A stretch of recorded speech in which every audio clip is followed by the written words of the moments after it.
جیسا کہ ایک روایت ہے کہ اللہ رب العالمین نے فرمایا حدیث قدسی میں کہ ایک بندہ مجھ سے نفلی عبادتوں کے ذریعہ، نوافل کے ذریعہ میرے قریب ہو جاتا ہے، سمجھ رہے نا، نوافل کے ذریعے اللہ رب العالمین کی قربت حاصل ہوتی ہے۔ اور یہاں آپ دیکھیے صحابی کے سوال میں نبی کریم صلی اللہ علیہ وسلم سے صحابی نے کہا میں آپ کے ساتھ، آپ کی رفاقت، آپ کا صحبت، آپ کا ساتھ چاہتا ہوں جنت میں، تو آپ صلی اللہ علیہ وسلم نے فرمایا کہ تو کثرت سجود سے زیادہ سجدہ کر کے تو میری مدد کر اس معاملے میں۔ تو نفلی عبادتیں میرے دوستو نیک اعمال میں اللہ کا قرب حاصل کرنے کا ایک بہت ہی بڑا ذریعہ ہے، اور نیک اعمال ہی سے میرے دوستو ہمارے درجات بلند ہوں گے، ہماری کامیابی ہوگی، جنت ملے گی انشاءاللہ، ہے نا۔ تو یہاں آپ دیکھیں کہ نبی صلی اللہ علیہ وسلم نے ان کو یہی تاکید کی کہ تم نوافل پڑھو جو ہے۔ اس سے بھی معلوم ہوا، اچھا ایک چیز میں یہاں بتا دینا چاہتا ہوں کہ بہت سارے لوگ جو ہے کثرت سجود کیا مفہوم کیا سمجھتے ہیں، وہ ایسے ہی فرض نماز پڑھنے کے بعد صرف سجدہ کر لیتے ہیں۔ یہ میں نے اپنے آنکھ سے دیکھا ہے۔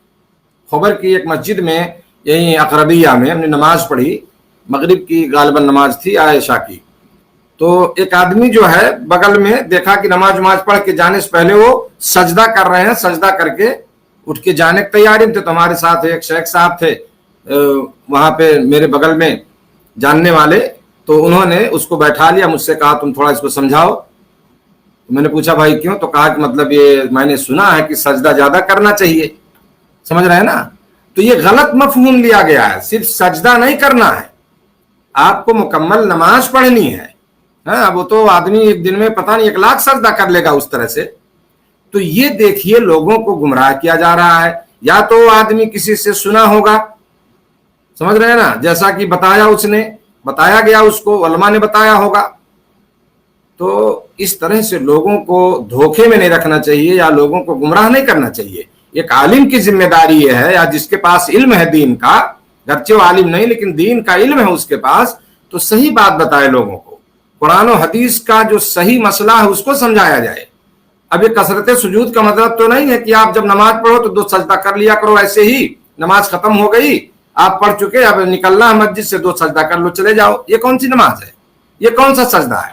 یہ اللہ کے نبی صلی اللہ علیہ وسلم سے میرے دوستو یہ ثابت نہیں ہے، سمجھ رہے ہیں۔ مکمل ہمیں نماز پڑھنی ہے۔ یہ سارے اعمال جو ہے جو اللہ کے رسول صلی اللہ علیہ وسلم سے ثابت نہیں ہے، جو پرمانت نہیں ہے، صحابہ سے جو ثابت نہیں، اس سے ہمیں دور رہنا چاہیے۔ یہ غلط طریقہ ہے اور اس پر اس طرح ہمارا عمل نہیں ہونا چاہیے۔ تو کثرت سجود کا مطلب یہ ہے کہ آپ جو ہے نماز مکمل پڑھیں، نفلی نماز 2 رکعت پڑھیے، 4 پڑھیے، 6 پڑھیے، 8 پڑھیے، 10 پڑھیے، جو آپ کو توفیق ملتی ہے۔ تو جتنے آپ پڑھیں گے اتنے سجدہ بڑھے گا اس میں۔ 10 رکعت پڑھیں گے تو 20 سجدہ ہو جائے گا، سمجھنا۔ 8 پڑھیں گے 16 ہوگا، 4 پڑھیں گے 8 سجدہ ہو جائے گا، ہر رکعت میں 2 سجدہ۔ تو کثرت سجود کا مطلب یہ ہے کہ نفلی نماز جو ہے کثرت سے پڑھنی ہے۔